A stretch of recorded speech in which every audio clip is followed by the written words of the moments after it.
I was just building amazing stuff with my batteries here, and I could hear the car waking up 10 minutes ago. Software version 2020 4826 is currently downloading to Teslander.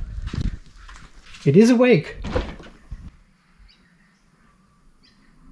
And it is downloading with 0 byte per second. Well, it's already done. Oh, that's amazing. This is the big one, the large one, well, this is not version 11, but it's a good one. It's the holiday update we're all waiting for. Say goodbye to the old UI. Welcome to another video here on Unplugged TV. It is sunny hot Australia.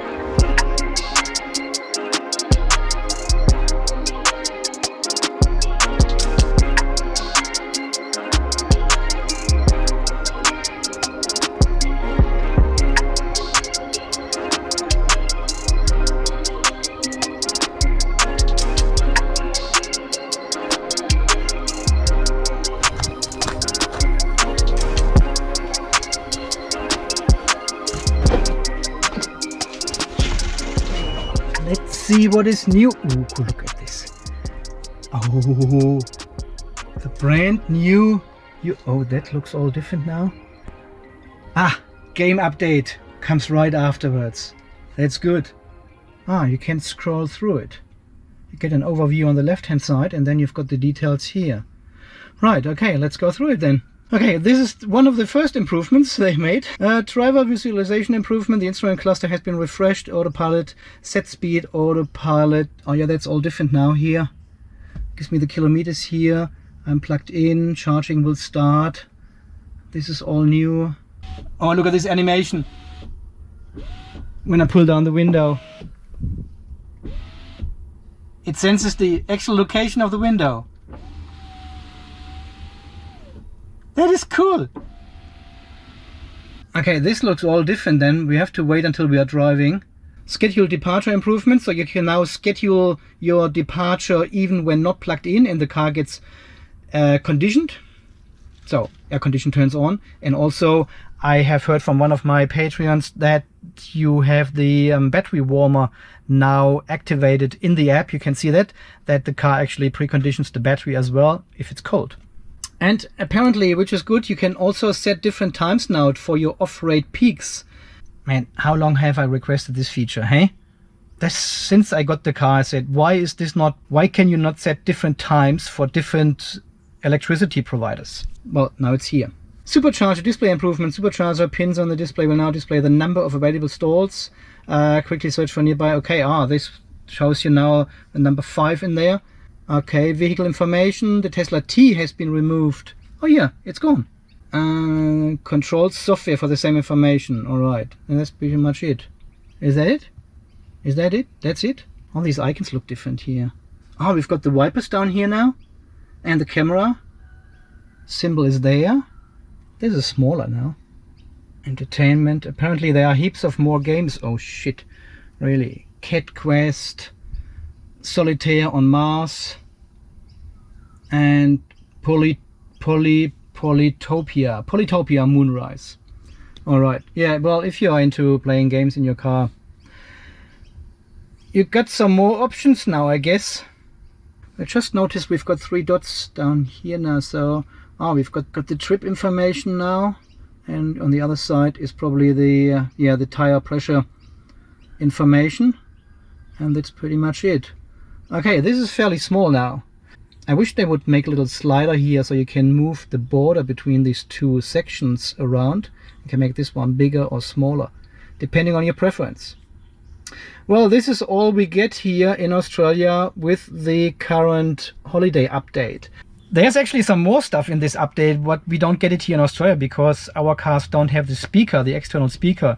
Apparently you can plug in a USB thumb drive now into your car and play any sound as a pedestrian warning outside of the car, which was a request for quite a while, and now it's there. And I think you also can have different sounds when you honk or something. Yeah, something like this, but this all requires the external speaker. Well, actually, if we have a look here, there, you can see I've got the speaker grill but I don't think there's a speaker behind it. Just a normal plastic, right? That's on the driver's side here in Australia. Is there another one here? No, there's nothing here. There's only on the left. On the right side of the car. On the right side of the car at the front, there's the speaker grill, but I don't think there's anything installed in these cars because it's not a requirement to have this pedestrian warning on here. All right, let's go for a drive and see how it looks like. So have a look how this looks like. This is our battery information now. All right, this is now different. You can turn on and turn off the scheduled charging. When I turn it off, I turn it back on, it activates the timer, of course. Start charging. Okay, I can override it from here as well. But how do I... this is a button. This little text here, switch to a scheduled departure. This is a button. You have to click and then you can schedule it. Right. Car will preconditioned by 8 AM. Settings. Finally I can turn off the preconditioning. Off-peak charging. You have to turn off the scheduled charge start and then you switch to a scheduled departure. Schedule, settings, and then I can select preconditioning all week or only weekdays. So I can turn off the preconditioning. I don't want the aircon to come on. This was a request for me as well. Since I got the car, I was complaining I don't want the aircon to be on. I just want the car to be charged and that's it. And now we can say, all right, on all week or weekdays, we can change the off-peak charging time, but only when the off-peak charge rate ends. Your vehicle will try to charge while utility at the lowest. Okay. Yeah, well, before it was always 6 AM in the morning. Tesla was just assuming that your off-peak tariff ends at 6 AM in the morning, but we've got so many tariffs now. This is quite good. You can actually program now when your cheap tariff ends. So the car will take this into account while charging. But I still cannot turn this off. See, I can say the car will precondition by 8 AM. Okay, so now for the records again. We now have scheduled departure or scheduled charging. All right, and this little text down here is the toggle switch. This is a bad solution from a software perspective, right? The text is so small, it's hardly readable, and it's not really intuitive that this is a button. This is totally clumsy. Schedule. See, and now off-peak charging. It's fully charging at the moment. I don't quite understand how this works. I don't want preconditioning. This software is this is totally bullshit. That is so clumsy. That is unbelievable. I don't like this at all. Tesla should really look at some software engineers, really. That is not working at all. Well, so far nothing. We are leaving in 9 minutes. Better be cool. So if you go into the toy box, you can see the Boombox feature is completely missing in this car here because we don't have the external speaker, as I've just shown you. So there's nothing with external speaker in emissions mode either, so I cannot fart outside. Well, what a shame, right? So I've driven the car now for a couple of times with a new update now, and it's a bit mixed. I'll show you what I mean. All right, you now got all your control lights here on the side. You got your gear selector. Notification is on this side here. And what I personally don't like is the battery symbol is now gray. Before it was green, yellow and red, depending on the state of charge, but now it's only gray. And you tap on it, you get still the color in here, but it's nothing in here anymore. I don't know why they have removed the color coding in there. It was always good to see what kind of stage you are in with your battery, you know. So, and your speedometer is now a lot smaller and in the top right hand corner here of the screen. Let me just start driving.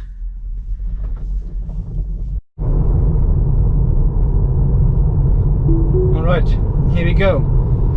So this is now the new setup in this update. So unfortunately they have moved the maximum speed sign here, the red 80 at the moment, to the left hand side. So it's a little bit harder to reach actually from the driver position now. I would have liked this one further up here, so closer to the driver. But I've seen this on the left hand drive.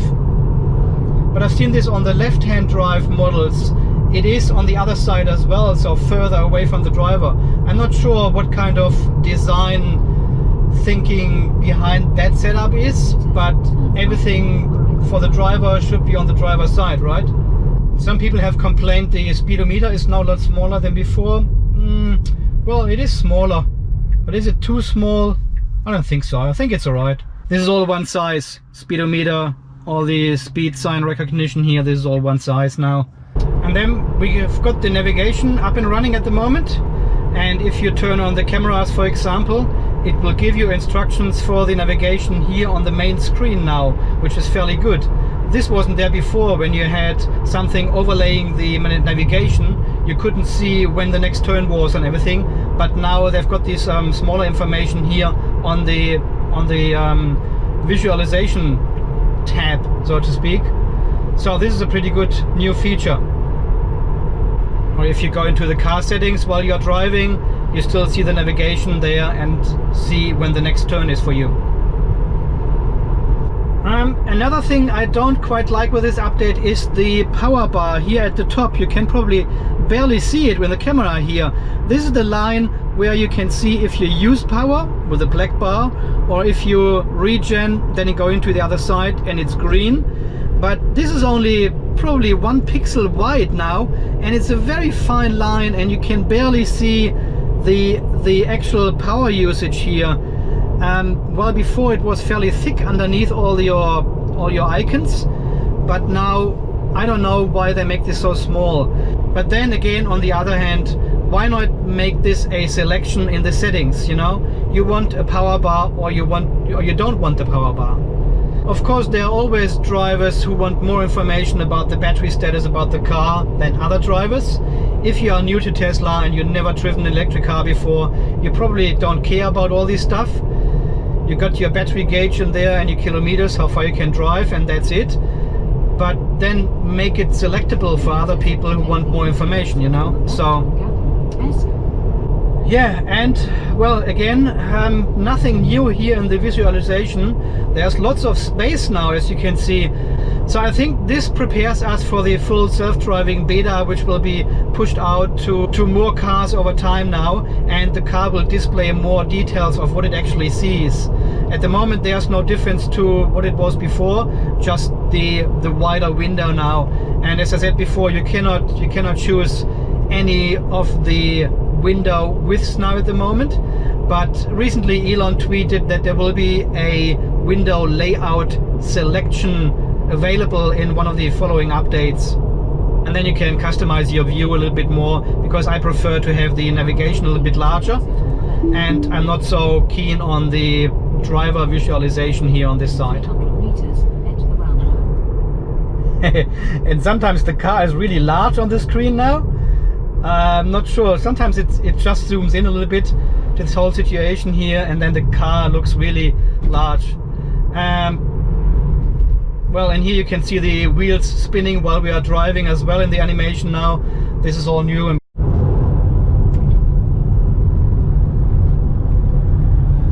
Hey guys, so far this update of 2020 48.26 or something it is. Well, I don't know why Elon Musk announced this update as on fire. I don't know. I was more hoping for a version 11 before Christmas, you know, with all the nice stuff in it. But this is just a regular update, and we don't get much functions here without the external speaker. And even then, the external speaker, the Boombox is just another gimmick, like all the games. They should really focus on what's important in the car, not so much on these additional stuff. Well, that's what people like, you know. And to be honest, the good thing of all this is you get this all for free. You don't pay for the updates like with most other cars. You get the updates for free, regular, free delivery. You don't need to go anywhere. That is super great. It's amazing. And this is exactly what it makes out to drive a Tesla, you know? You get all this for free once you bought it. So let's see what future updates bring. And until then, this is Andy from Unplugged TV Australia signing off. You stay charged, and we will see us again in the next video coming out soon, later, very soon. Thanks guys, see you then, bye bye. The only other thing which is new is like these ultrasonic waves now here. They have got different colors. Before I think they were only red and white, but now they're also yellow and orangey and all these kind of colors depending on the distance to the object. That's new. I just realized, actually, while you are charging, the battery symbol has a color.